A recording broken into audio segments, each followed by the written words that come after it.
Right, so Danny, why do you think the audience should listen to you on this episode? I'm just some guy who's been trying to do this in the same way that your audience is probably trying to find some success. So the long and short of it is, listen to me if you would like, take what you can from it, but definitely don't take anything that I say as gospel, because we're all just out here trying the same thing.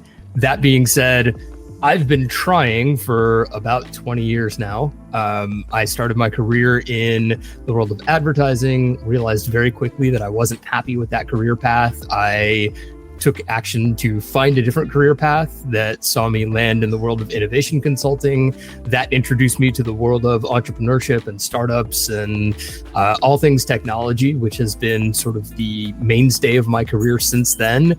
And after about 5 years in that role, the entirety of the remainder of my career, which spans, I guess, the subsequent 12 to 15 years, depending how you slice it, has been a mix of starting companies and serving as head of product or head of product and design for a variety of companies. So I have tried many things. I have failed many times. I am successful in some measure, but still looking for the big win that I think we all run after. And ultimately, if I can offer any single nugget of truth that helps somebody, all the better. And otherwise, you're welcome to tell me that I'm an idiot and you don't have to listen to me at all. Yeah, that was quite detailed. Thank you very much for letting the audience know the reason why they should be here. The reason why this podcast was set up is that I want people who are professionals, young professionals, business owners, founders, co-founders, and things like that, who are basically setting out. I want them to be able to come to this podcast and listen to unique individuals like yourself on how they were able to achieve a level of success within their careers, because we are all just trying, as you'd imagine. So that's the reason, that's the main idea behind how I did it as a podcast. Got it.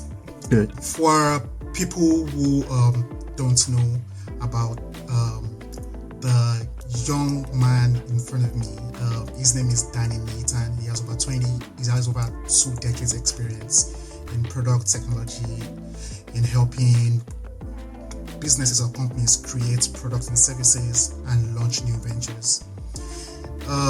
He's sometimes called the UX guy, he's sometimes called the product person, and other people call him the cleaner, which we'll get to in a bit.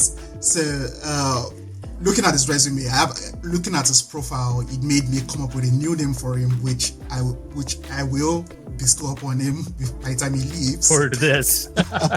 Because it's quite similar to everything that you just said, that your profile says you do. And Danny is the founder of Apollo 21, a company that helps organizations drive growth, removing the barriers to scale by building technologies that solves complex business and operational issues. So what does Apollo 21 do? It basically sits at the intersection of product design studio, a venture studio, and a management consultancy. So thank you so much, Danny, for stopping by on this afternoon, because you're calling from the East Coast in the US. Yes, so I'm on the other side of the Atlantic in London. All right, so your profile is quite impressive. I went through a bunch of your podcasts. I'm at and all of the episodes that you've done lately. But there is actually a question that actually boils through that the audience always try to want to have a clear understanding of who you are, how you've been able to successfully help companies basically take products to the markets and keep them there to be successful as much as you can. So the main $1 million question, how did you do it? Oh man, nothing like a tough one just right out of the gate here. I guess for me, all of that boils down to having a certain level of don't give upness. And there's no question that, building products, building companies, helping establish new ventures, all of the fun stuff that you've just described is hard, full stop. It's hard for individuals to do, it's hard for teams to bring to life, it's hard for companies to execute on, etc. And so the best answer I can give you for how I've managed any modicum of success is just keep trying, because eventually, after failing however many times it takes, you will learn and discover what works and what doesn't work. And to me, that's all just sort of part of the journey in terms of getting to where something interesting might happen. And so the more you can try, the more you can fail, and the more that you can recognize that those failures are not a personal shortcoming, but are rather a learning experience and a path towards growth, the more sort of fuel you can add to your personal fire to keep you going, to keep trying, because it's hard. All right. What you said now, you mentioned a particular word a couple of times, like about 4 or 5 times, and that word is failure. Yeah. And from my own experience, and let me take it back to my own personal experience that I believe business owners usually go through. As a startup founder, you are looking for new business, people who are able to plug into, who are able to sign up into your platform, and you keep on creating marketing content over and over again with the hope that you get lucky through the platforms and go viral. All of those 200 views, all of those 0 views that you get, all of those lack of attention is somewhat considered failure, because people are looking at you from the outside like, what is it doing? Just pack it up. You are not making headway at this things. But my own experience has been that the more of those things that you do allows you to tweak stuff, allows you to learn, and allows you to be able to learn much more on what doesn't work and know more about things that work, so that you can make better results in the future.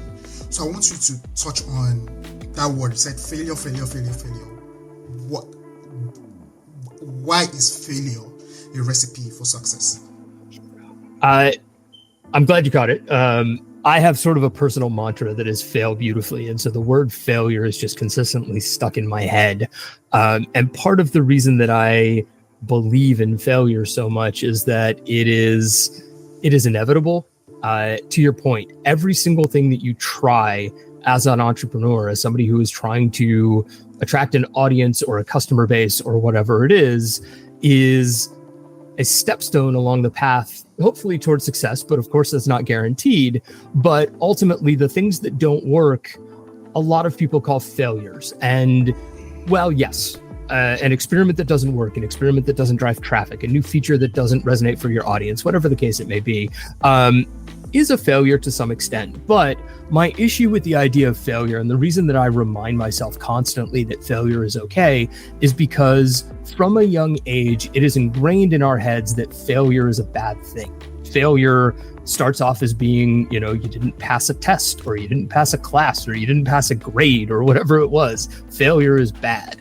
And in the world that we're talking about, especially in the example that you just gave, failure is just a fact of life. It's part of how we learn. It's part of how we move forward. And so the more that we can reframe for ourselves and grow comfortable with the idea that failure isn't a bad thing, failure is a path towards success and a path towards learning, I think the more comfortable we can become with the idea that we are going to fail. And the more comfortable with it we become, the less of an impact it has, and the less demoralizing, the less it takes out of you when it does happen.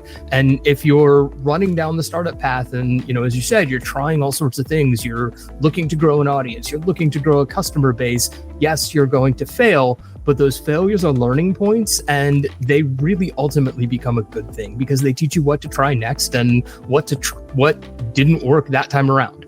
And so ultimately it's about growing comfortable enough in your own skin to know that you're going to have those moments, and getting beyond the idea that those moments of things that did not work, while they might be failures, are not a bad thing.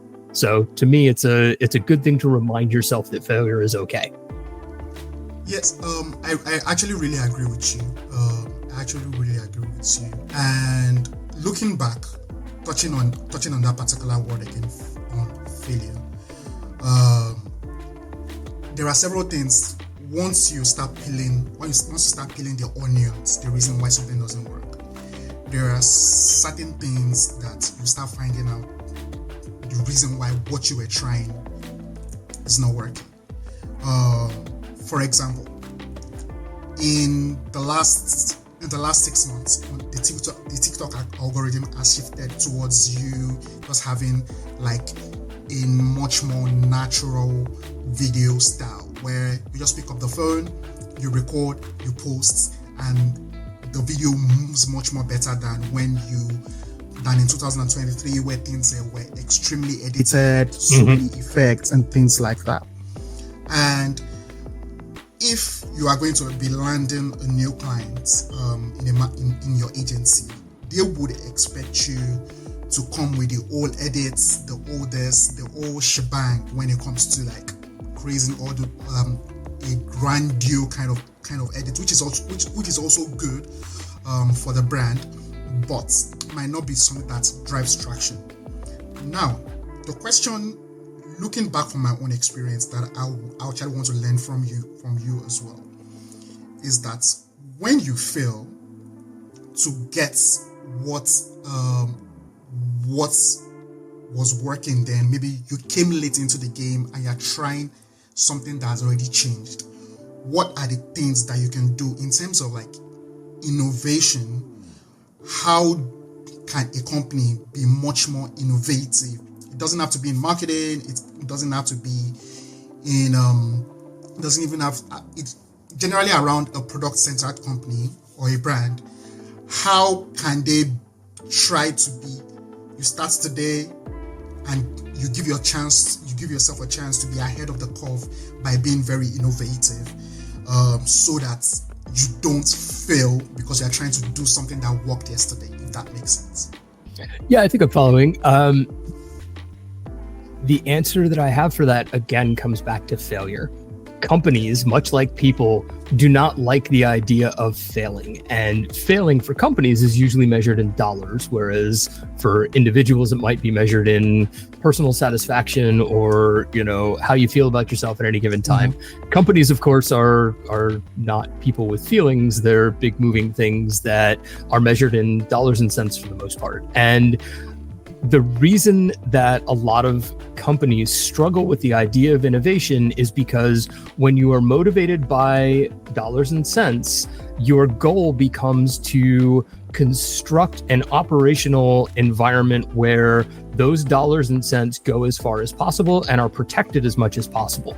And unfortunately, the reality is that the ideals and the things that lead to innovation are sort of at odds with the idea of efficient use of and protection of money or capital. Because, again, much like for individuals, the idea of innovation for a company comes down to trying things and ultimately figuring out what fails and figuring out what doesn't. And so the biggest change that companies can make, in my mind, to enable the idea of innovation within their own walls is to become more accepting of failure, to encourage their employees to experiment, to try weird things, to really, when it comes down to it, to try things that are not necessarily capital efficient, but rather spend a little bit of money to learn as much as possible so that you can figure out what's going to fail and ideally what is not. And that's where your opportunity for innovation comes. It's the idea that people, teammates, employees have been empowered to try weird things that pop into their heads, knowing that they might well fail, but with the comfort of not feeling like there will be repercussions for that failure. And as soon as you start firing employees for trying weird things that might not have worked, for example, or, calling them in for reviews or whatever your process is for that, you're going to stymie innovation immediately, because people are going to go, oh, wait, when I try something weird that costs a little bit of money, I get yelled at for it. So I'm not going to do that anymore. I'm just going to toe the party line. And so if you want innovation, get out of your own way and let people try weird things. Okay, so what's the weirdest thing that you've ever tried? Oh, God. I'll give you a really good example. One of my earlier jobs post-advertising, and really one of the jobs that shaped my perspective on all things innovation and weird today, was at a small innovation consultancy here in New York. And we got an RFP from Fujifilm, the company that makes film and digital cameras, etc., that said, basically, we're interested in building a photo sharing website. We have $1 million in budget to do so, and we want you guys to consider, doing the project for us, respond to our RFP. And bear in mind, this was in 2008, probably. So it was a little while ago. Yes, I'm dating myself. I haven't been called young in quite a while. So thank you for that. Anyway, so we hopped online and took a dig around to figure out, okay, you're going to build a photo sharing website. Why? How is it going to be different? What's the purpose behind it? And in our research, what we found was that on a daily basis, roughly 10,000 photos a day were uploaded from a Fuji camera to Flickr. And for those folks who are not, as old as I am, Flickr was like Instagram before Instagram was a thing, but it wasn't mobile. It was just the place where you posted all your photos. And so, we gave it a long, hard think and basically realized there was really no reason for Fuji to build a photo sharing website because there was a great one that already existed. People were gravitating towards it. It was by far the largest photo sharing platform of the day and was growing rapidly, etc. And so, to answer your question, the thing that we tried that was really weird was we crafted a response to their RFP that basically said, we don't want to build you a photo sharing website. Flickr exists. Roughly 10,000 photos were uploaded to Flickr from a Fuji camera yesterday. But if you would like to spend $1 million developing a camera that can upload photos directly to the internet or Flickr or whatever, we would love to help you do that. And we put that response on a website, the URL for which was www.thelastthingtheworldneedsisanotherphotosharingwebsite.com. And we printed out about 200 physical photos, like prints of our office and us having fun and whatever.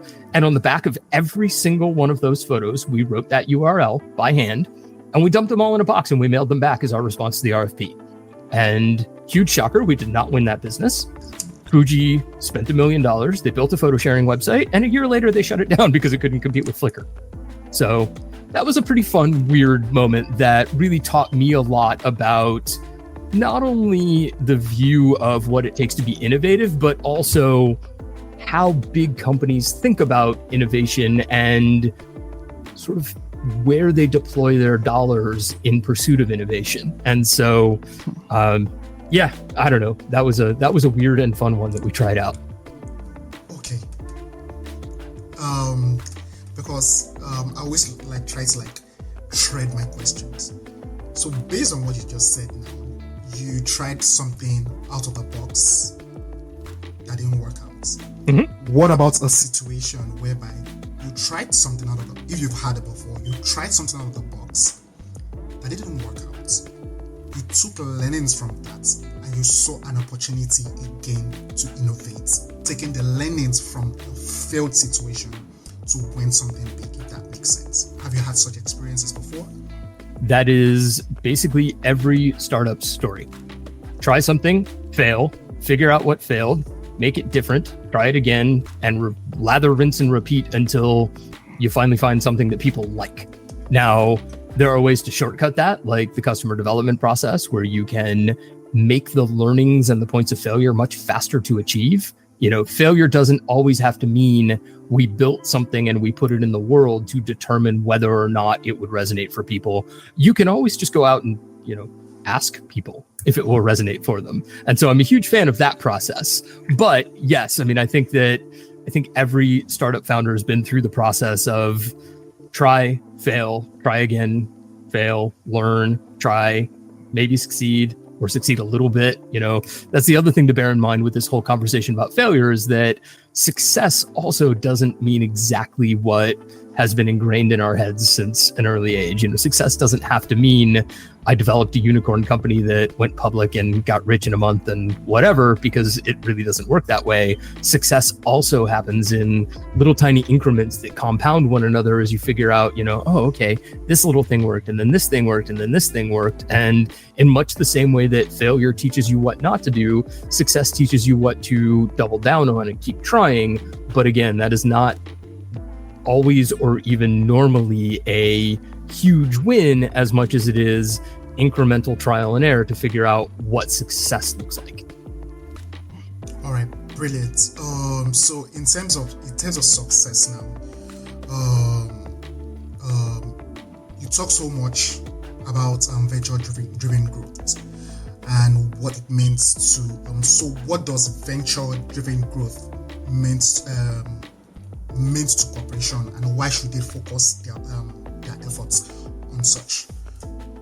So for me, venture-driven growth is basically grounded in the idea that companies don't necessarily have to innovate their way to future success, longevity, and long-term growth solely by focusing on the things that they do within their own walls. So if you look at the way that large companies can participate in the ecosystem that surrounds their industry, one of the prime opportunities there is through investment, through partnerships, or through the development of new ideas and new companies that may or may not sit within their own walls.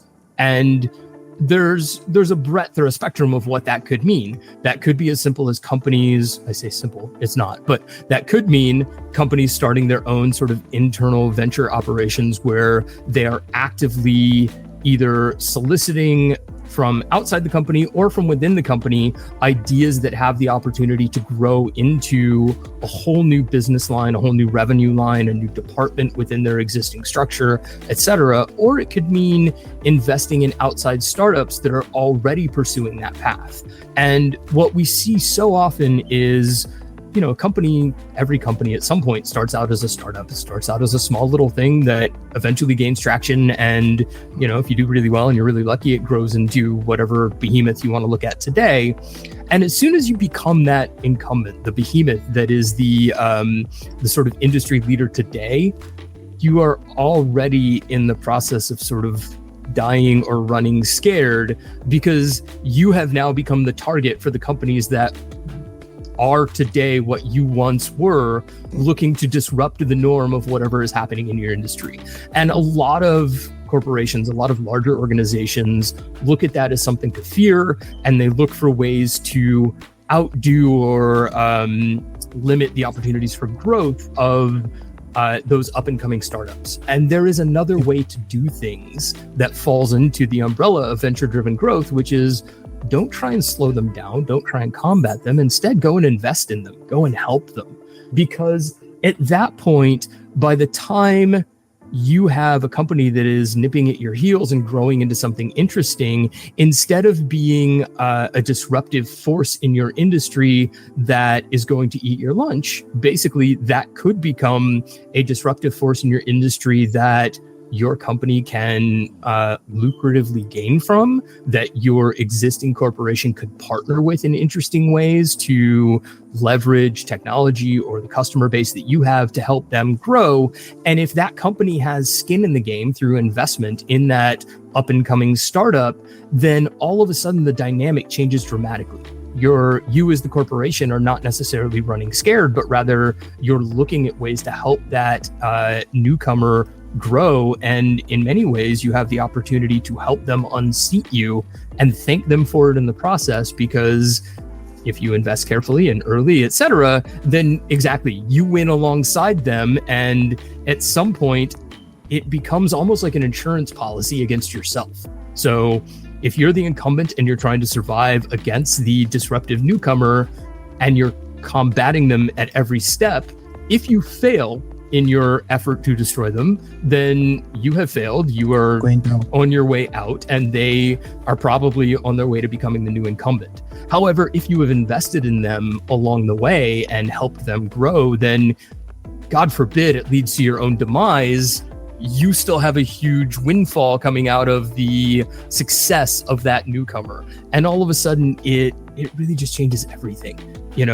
One, it doesn't have to mean, the demise of the corporation. There are plenty of ways for those organizations to work together. It puts you immediately on a path towards potential acquisition of the newcomer, in which case you have now just further strengthened your own stance. Or again, in the worst case, you've made a ton of money as you've been unseated, and everybody sort of walks away happy. Yeah, what you just said now, two companies come to mind. That's the case of Adobe and Figma. Mm-hmm. Everybody saw it. It was just a matter of time if Adobe didn't make that move. Yes, although that move has now failed, which is also super interesting.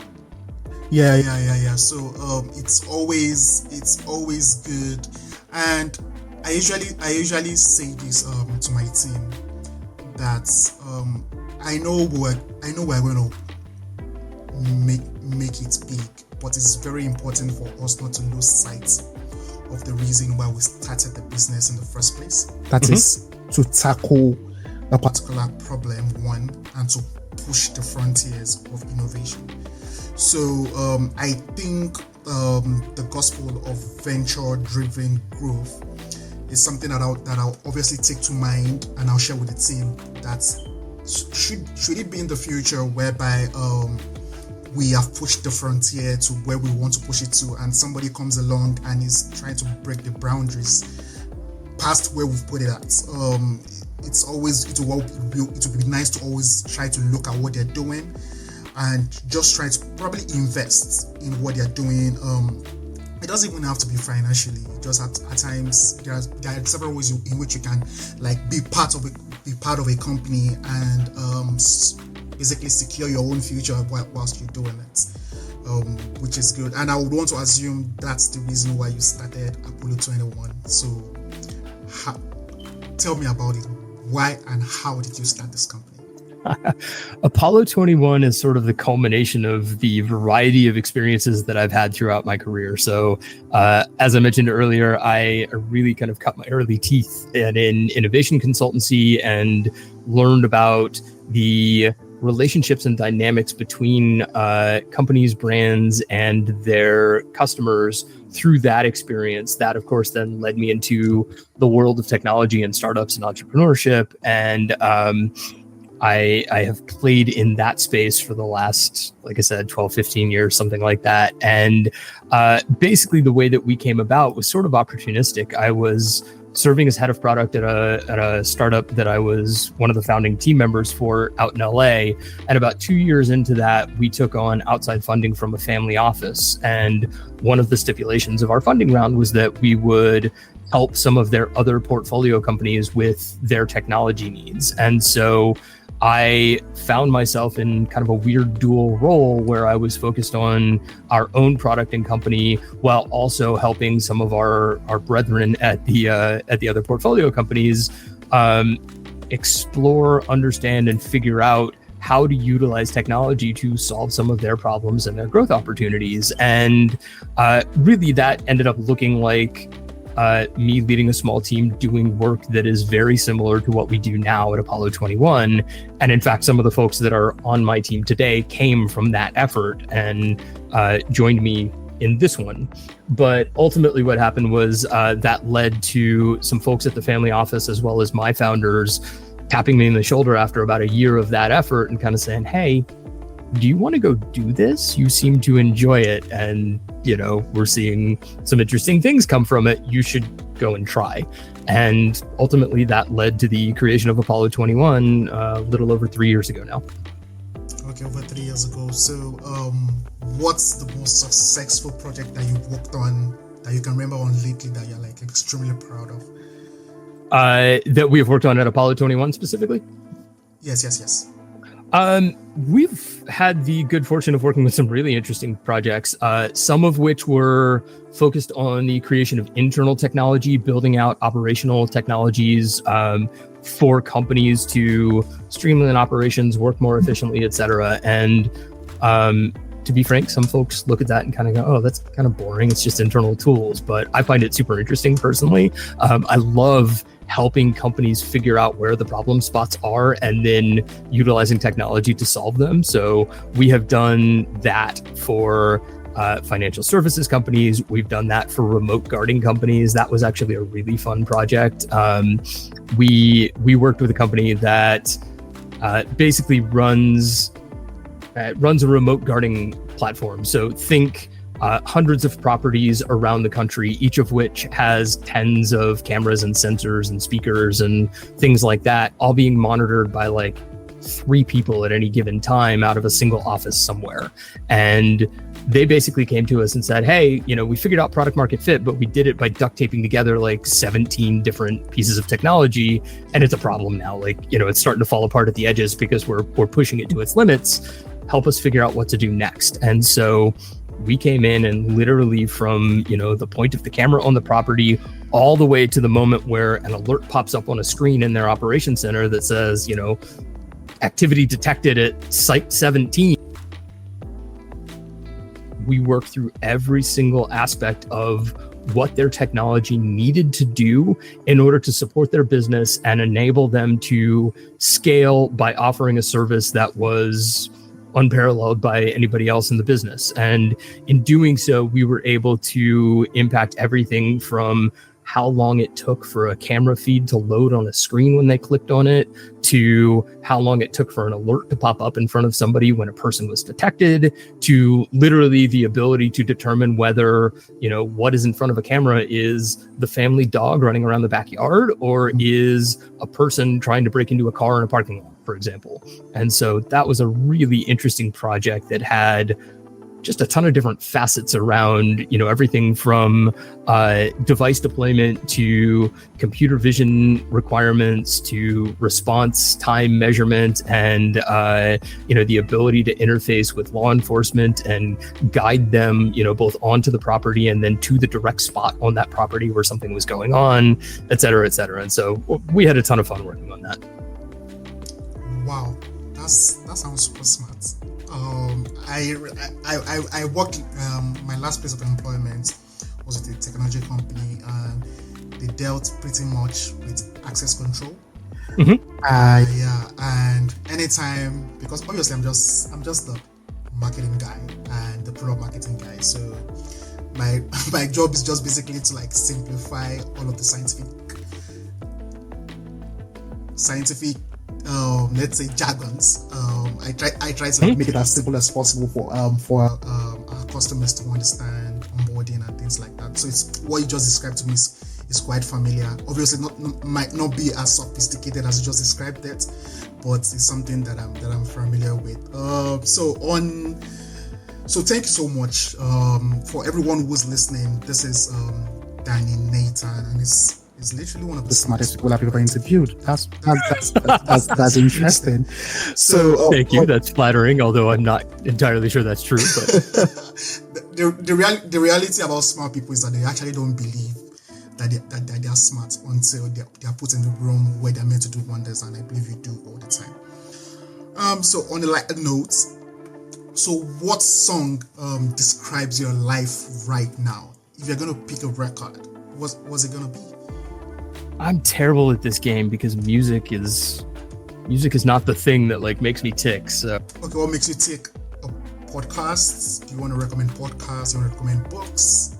Ooh, books I can do. What are we interested in? I just read a great book by a guy at a company here in the States called High Alpha Innovation, which I probably shouldn't plug because they're a little bit competitive to us, but it was a fantastic read and I will do him the service of recommending it. Elliot Parker, the CEO of High Alpha Innovation, just released a book called The Illusion of Innovation, which was an absolutely fantastic read that digs into everything from the ideals and metrics that help guide innovation to the history of longevity in companies and what makes them stick around versus not. So I highly recommend that one. And then another recent favorite of mine is, or at least recent reread of mine, is Lean Customer Development, which is all about talking to your customers to figure out what you should make for them. So, all right. So, for the most part, what your company does is basically, it's not something that the kind of solutions that you provide is not something that they can go pick up on the shelf. They can. No, absolutely. It has to be bespoke. There has to be something that they might not be able to get from somewhere else. There are just a handful of companies that cater to your own kind of services, and you just tailor make the technology based on the customer requirements and specifications. Is that correct? Yes. In short, yes, that is absolutely correct. We often build technology from scratch, or we leverage a foundational technology platform that we have built and own internally called Mission Control, which I liken to a box of Legos. It's got certain pieces that do certain things like role-based access or user login or data management or, analytics dashboards, whatever. And given the needs of any given project, we sort of dump that box of Legos on the floor. We pick out the right pieces and then we figure out how they need to get put back together so that they do a thing. That being said, yes, most of what we do is bespoke software based on solving either a specific need, if it is focused on internal operations, or helping companies bring something new to life that they want to put in front of their customers. The only caveat that I will throw out there is, of course, the market for SaaS products and the availability of what those products can do is growing every single day. And if there is something out there that we can leverage without having to go and rebuild it from scratch, we will gladly do that. We are not in the business of forcing people to custom build technology if custom building technology is not the most suitable solution. Perfect. And which takes me to a very important question. You talked about SaaS. You talked about the company builds things where you don't need to force your proprietary technology on them. Probably a willingness to collaborate. Now, there is a big brother in town, AI. And so what does AI do for you,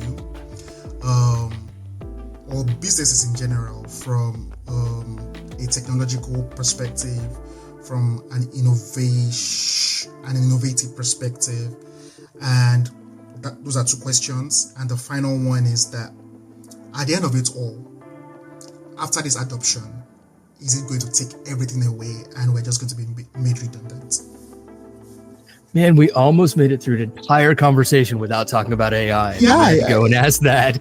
Yes. It was a low hanging fruit. I oftentimes don't like asking people, but what you said at the very end was like, okay, I just have to ask. It's just fair. What it is. All right, let's do it. Yes, AI is here. Yes, it's going to change everything. It has not done so yet, in my opinion, although it is well on the way. And I think that, what we tell customers often, and of course we hear all the time, we need AI, we're behind the eight ball, we haven't implemented it yet, etc. And the reality is that a lot of companies are worried about missing out. But the level of impact and change that AI is going to have on things is going to be long-lived and is going to adapt both quickly, but also for a long time, I think. And so the reality is that a lot of companies today do not yet need AI, full stop. There are a lot of companies out there whose data is not structured in a manner to allow them to really create interesting and useful AI implementations or models or machine learning outputs that would create for them, I think, the ideal future vision that they have in their head when they say we need AI. The other thing that we run into often is companies that with AI and assume that in order for something to be automated, it has to be backed by AI, which is wholly incorrect. And in our experience, actually, simple automation based on some really careful planning and careful implementation can get companies well down the road towards having a major impact on how they operate. And it allows us the frankly, the time that we need to also then help them assess what might AI do for them in the future. Is their data structured in a manner where that future is even possible for them yet? Or is there work that needs to be done just in terms of collating and streamlining their data in a manner that we can use it for training purposes, for example, so that we can build a model ideally that is based on something that we know will have an impact on their business, not just, oh yeah, of course we should go and build an AI for something so that you guys have AI. And so my overarching answer to that question is look for opportunities where automation and careful thought and design around software can get you 50, 60, 80% of the way down the line towards what you have in your head. Leverage the time that it takes to create that and get it in place so that you can also at the same time build the foundations for what might be an AI future for your company. And then at the same time, also start exploring the AI tools that are out there today. And they are rampantly in abundance at this point. Go pick up, what's that? All lots. Like yes, you can't, turn around without bumping into a new AI product every single day. Yeah. And so the other thing that I encourage folks to do is go test those out, go play with them, go learn what ChatGPT does and how it works and what it can and cannot answer for you, so that when we start talking about and designing AI software that is bespoke to your needs, you can understand what we're talking about and have a much clearer picture of what's possible as we get to the point of actually creating something. All right, good. That's it, ladies and gentlemen. If you made it this far, please remember to like, share, and subscribe. What he just said is that there is no cause for alarm. It's a very fast-paced technology. The way things are going when it comes to, that is AI, but it's still a very long road. And the best way for businesses is to, one, know exactly it is that they want out of it, to go out and test what's available, and three, be prepared. That's essentially what Danny just told us. So thank you so much, Danny. And we just went a minute past our allotted time. It's really been a pleasure having you on this podcast. Thank you so much. All right, good. All right, so ladies and gentlemen, wherever you are, this is the How I Did It podcast. We just had a chat with Danny Nathan, and it was a very good chat, and looking forward to catching you guys in the next episode. To the next one, you go be. Peace.